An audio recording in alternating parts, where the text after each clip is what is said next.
And there's also programs that certain universities have that are called supplemental instruction. Now again, this is in college, but you have to pay fees when you go to college.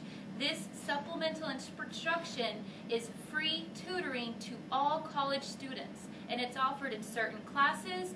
You have a mentor or a tutor who sits in the class with you and tutors you from that exact same teacher.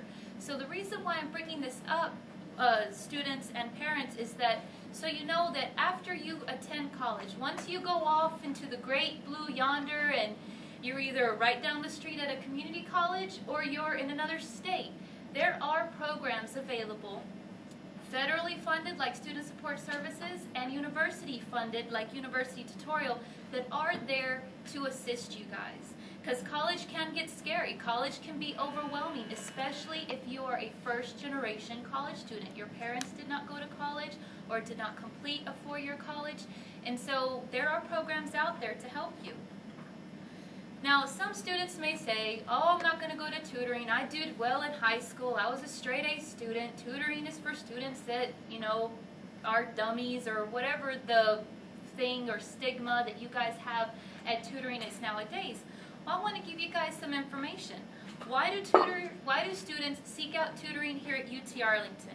UT Arlington is a very competitive school in engineering, in nursing, in science, in music. We are very competitive. The GPA standards are rising at the university and at other schools too. Baylor, Harvard, SMU, UT Austin, Texas Tech, A&M. A lot of schools are very competitive nowadays. And so the course curriculum is changing.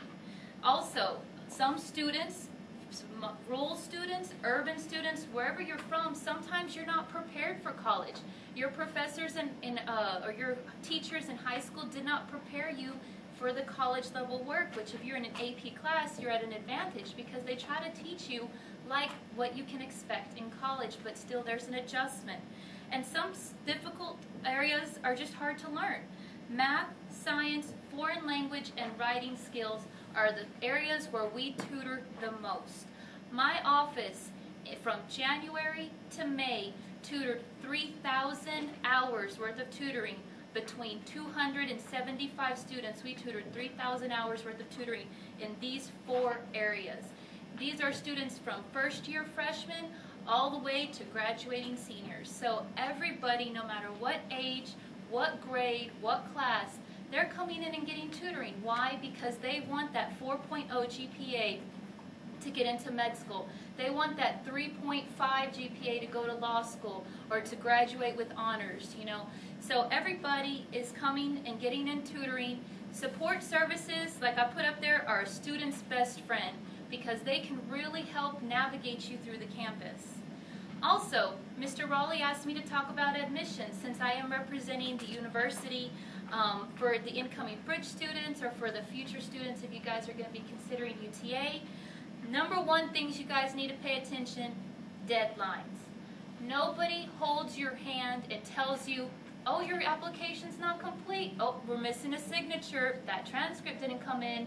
Nobody does that at the university level. It is all on you to make sure that you have that application complete, that you have turned in everything. Also, take the ACT and the SAT more than once. I heard this today from an admissions counselor at UTA that if you take it more than once, a lot of universities nowadays are taking the highest scores from the different tests that you take, and that's how you'll be admitted. If you did really well on the verbal in the SAT, but really bad in the math, but you take it again and your math score goes up, they'll take the math score from that second time you took it, that verbal score from the first time you took it, and that's what they use to determine that you get admitted. They don't take the one exam together. They take the best. They pick and choose what's best for your admission ability to get in. Also, research and visit your campus tours. Mr. Raleigh's program, the other Upward Bound programs, they take you guys on these college tours for free. It's their gas, their money, your free lunch when you visit the campus, your opportunity to talk to representatives from that school. Take advantage of it.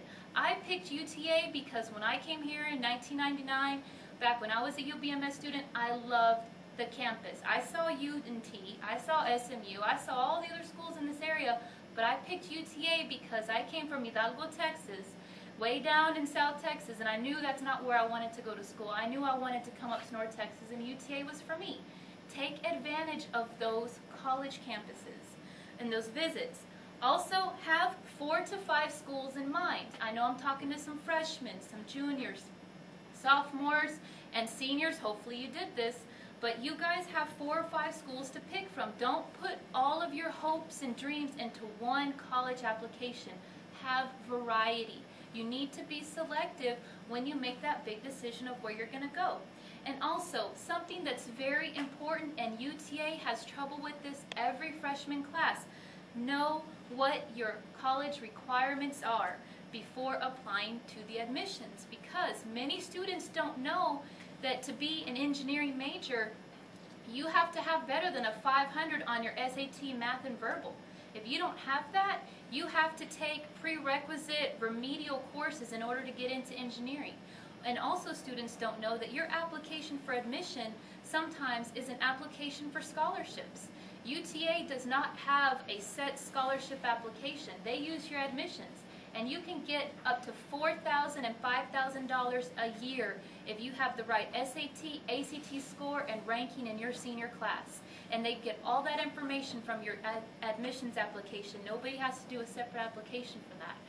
So keep those things in mind when you're looking at your schools that you're going to.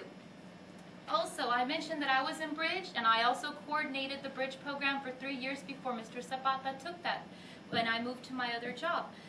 Bridge is free college credit. You cannot go wrong with free. I would like to ask you guys, how much do you think that they spend per person for the Bridge program? For each student, I need 1 or 2 answers. Approximately $5,000 per student to come to UTA. They pay for your residence hall, they pay for your tuition, which your tuition alone costs $1,500, $1,500 for your tuition. Your books cost $500. Your housing, your meals, keeps on adding up to that. So eventually you get to $5,000. Stipends, the trip, afternoon activities, all that stuff. And your tutoring's free because it comes from our office. I mean, you guys are a sound investment. For 5 weeks, basically $1,000 a week is what you're getting. Once you bridge, you get 6 hours of college credit plus that experience that you get to take with you at whatever school that you decide to go to. If you want to stay at UTA, I'd love it if you did, but some of y'all, I know you got to go, so that's okay. When you come to Bridge, you come to my program. I'm your new counselor, and I work with Mr. Zapata, I work with Mr. Raleigh, Ms. Heisel, Mr. Long, everybody. We're all good buddies. And so what I do is I give you guys free tutoring. I get you guys free study groups. I make sure that there is someone there to help make sure that you're getting through that class okay while you're here. I do this even if you don't bridge and you come to UTA. That's my job. I go, I get students, and I get them help. I also do academic and personal counseling. Sometimes it's hard. Presidio kids, El Paso kids, being away from home for anywhere from 500 miles or more, being away for 5 weeks, you don't have mom and dad right there. You know, I'm there to be your counselor, your friend, to help you make that adjustment. I also do lots of financial aid advising and counseling. Loans, credit cards. What do I do, Miss Lucan? I'm there to help. I help get you guys, make sure that you guys are getting the right information before you make that decision. And also majors and career. I went from being a forensic science major to a physical therapy major to a criminal justice major. I changed my major 3 times from going to college and to graduating. That's okay. Some students change their majors 7 times. I have students and freshmen right now that they've changed their major 3 times in 1 year. That's okay, because there are people on the campus that are here to make sure that you guys are studying for what you want to study for. What are you talented in? What do you excel in? And that's what we're here for. It's okay to change your major. And that's what my program does. We are there to basically be the Mr. Raleigh, Miss Heisel, Miss White, Mr. Long, Mr. Cow. We are there to make sure that You guys have the support, the role models, and the mentoring that you need to get through college. You guys do not fall off and are just forgotten about once you graduate high school. There